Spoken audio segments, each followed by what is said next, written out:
আপনাকে কিভাবে সাহায্য করতে পারি? একটা বিদেশি সংস্থা থেকে বাচ্চাদের জন্য 20 লক্ষ টাকা আসার কথা ছিল। শামসু সাহেব ছিল সেই টাকার বাহক। উনি আমার হাতে মাত্র 20,000 টাকা তুলে দিয়ে বললেন আর নাকি টাকা আসেনি।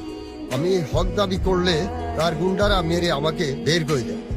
বাবা, এতিমখানার বাচ্চাগুলা না খেয়ে আছে। আপনি কোনো চিন্তা করবেন না চাচা, ওনাকে বাড়িতে পৌঁছায় দাও। ওনার এতিমখানার টাকা সময় মতো বাড়িতে পৌঁছায় যাবে। এখানে তোর কি কাজ? বিদেশ থেকে বাচ্চাদের জন্য 20 লাখ টাকা আসছিল। অরফানেজের ম্যানেজারকে 20,000 টাকা দেওয়ার পর বাকি টাকা আপনার কাছেই রেখে দিলেন। সেই টাকা চাইলে তার গায়ে হাত পর্যন্ত তুলছে। অরফানেজের টাকা পকেটে ঢুকায় নেওয়া মানুষ তো সভ্য মানুষ হইতে পারে না। তুই টাকা ফেরত নিতে এসেছিস? তুই কে? তোকে আমি কৈফিয়ত দিব কেন? একটা জং ধরা ভাঙাচোরা গাড়ি আর 4-5টা ছেলে নিয়ে এসে এই লোহ করা গ্যাংস্টার সাজতে চাস না? এতিমখানার ম্যানেজার অর্থাৎ গনি মিয়া আমার কাছে আসছিল সাহায্যের জন্য।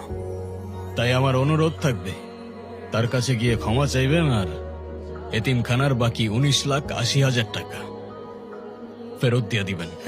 আমি কামরুন জামান ভাইয়ের লোক। তুই ভয় পাচ্ছস না? আমি জানতাম তুই ভয় পাবি। ওকে আমি 1 টাকাও দেব না। যা পারিস করিস, এখান থেকে চলে যা। ওই 20 লাখ টাকা 120 বাচ্চার 6 মাসের খাবার এত সহজে খায় ফেলবে। কাল সূর্য ওঠার আগে যদি বাকি টাকা গনি চাচার হাতে না পৌঁছায়, আপনার এমন ব্যবস্থা নেওয়া হবে যে আপনার কামরুজ্জামান সাহেব 7 জন্মে আপনাকে খুঁজে বের করতে পারবে না। হাসান ভাই, আমার ভুল হয়ে গেছে, আমার মাফ করে দেন।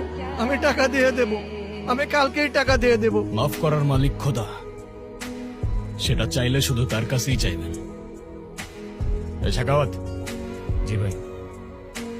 বিল্লাল চাচারে বইল আজকে বাচ্চাদের জন্য বিরিয়ানি পাঠাইতে আমাদের তরফ থেকে। ঠিক আছে ভাই, আমি এখন বলে দিতেছি।